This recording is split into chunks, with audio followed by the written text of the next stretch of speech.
Student, कैसे हैं आप सभी। मैं ठीक हूँ एंड आई होप आप भी अच्छे होंगे। आज हम पढ़ेंगे नर्वस टिश्यू। क्या होता है नर्वस टिश्यू? तो भाई आसान तरीके से बताऊँ तो ये एक तंत्र है। क्या है ये? एक तंत्र है हमारे दिमाग का, जो क्या करता है, कंट्रोल करता है। हम कोई भी काम करते हैं तो उसके लिए ये नर्वस टिश्यू ही रिस्पॉन्सिबल है। ठीक है, जैसे आप खाना खा रहे हो, आप रनिंग कर रहे हो, आप वर्किंग कर रहे हो, आप वर्कआउट कर रहे हो, उसके लिए हर चीज़ के लिए नर्वस टिश्यू रिस्पॉन्सिबल है। ठीक है, तो ये अब बना किस चीज़ से होता है वो देखेंगे और उसके बाद हम आगे प्रोसीड करेंगे। चलिए देखते हैं कि नर्वस टिश्यू किस चीज़ से बना होता है। तो नर्वस टिश्यू जो है वो 3 मैटर से बना होता है। पहला मैटर होता है ग्रे मैटर, दूसरा होता है वाइट एंड थर्ड होता है न्यूरोग्लिया। ठीक है, चलिए तो ग्रे मैटर क्या होता है? ग्रे मैटर ही नर्व सेल बनाता है। ठीक है, और वाइट मैटर जो है वो नर्व के फाइबर्स को बनाता है। वाइट मैटर जो है वो क्या बनाता है? नर्व के फाइबर्स को। ठीक है, चलिए देखते हैं न्यूरोग्लिया क्या होता है। तो ये एक सपोर्टिंग टिश्यू होता है।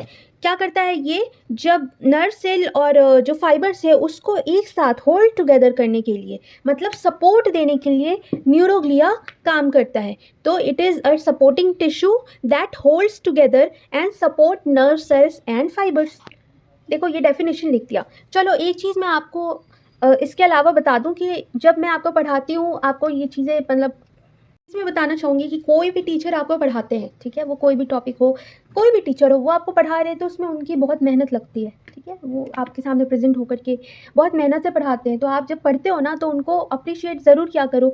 तो आप भी वीडियो को लाइक वगैरह करोगे तो मुझे भी समझ में आएगा कि हाँ आप लोग देख रहे हो और आपके फीडबैक मुझे आ रहे हैं। ठीक है, ये आउट ऑफ द टॉपिक था। चलिए अब टॉपिक पे आते हैं। पढ़ते हैं न्यूरॉन।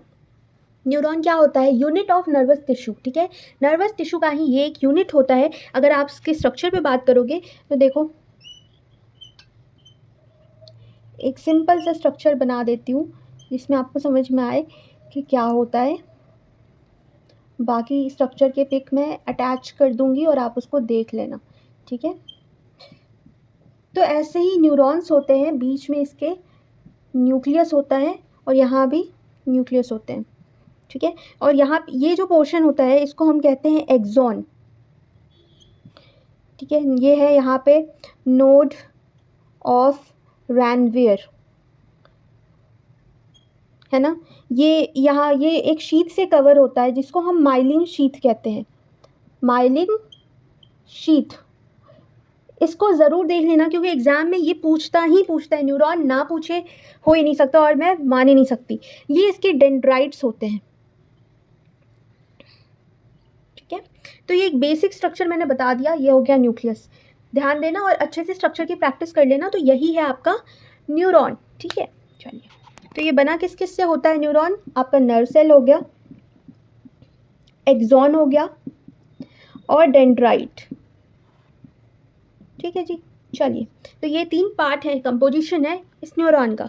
सबसे पहले नर्व सेल जो है उसमें हर एक सेल में अपने अपने न्यूक्लियस होते हैं। ठीक है, हर अपने अपने जो भी इसके सेल्स हैं उसमें एक न्यूक्लियस होंगे। ठीक है, तो इसमें क्या होता है? इसका एक स्पेशलाइज्ड प्रोटोप्लाज्म होता है। अब सेल के अंदर प्रोटोप्लाज्म के मतलब, प्रोटोप्लाज्म पता है कैसा होता है?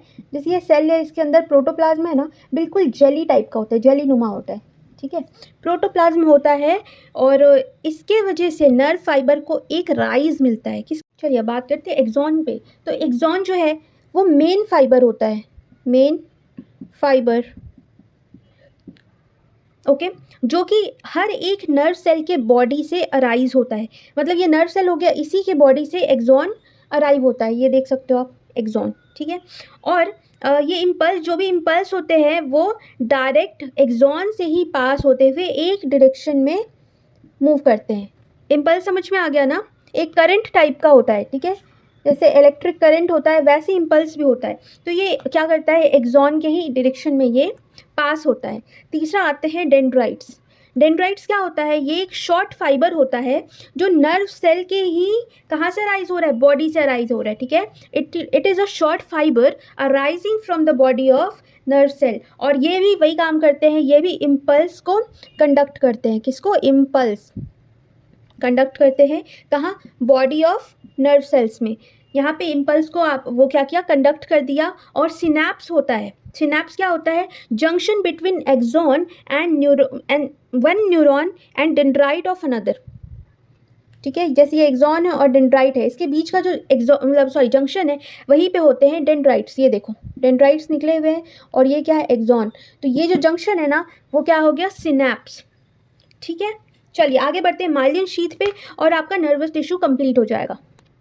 अब आपने देखा था स्ट्रक्चर एक्सॉन का, ठीक है, तो इसके बाहर भी एक आउटर मोस्ट लेयर होता है, यहाँ पे एक्सॉन के पास भी। ये जो आउटर मोस्ट लेयर होता है उसको कहते हैं माइलिन शीथ। ठीक है, पता है ये क्या काम करती है, ये ना आपके एक्सॉन या फिर नर्व सेल को प्रोटेक्ट करती है, इसको कवर करती है। ये बिल्कुल कवर कर रही है और इसको प्रोटेक्ट कर रही है। अब सवाल ये है कि कुछ नर्व सेल में ये होता है और कुछ में नहीं होता है।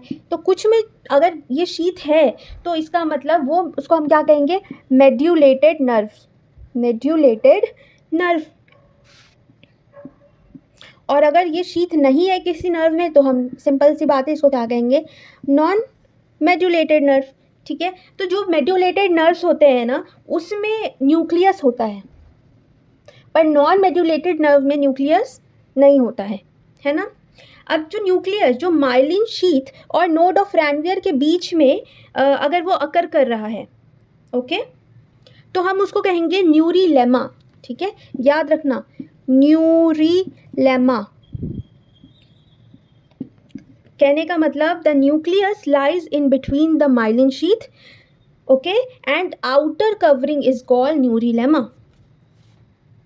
चलिए समझ में आ गई बात। तो आपका नर्वस टिश्यू यही खत्म होता है। आई होप ये सारी आपको टॉपिक समझ में आ गई होगी।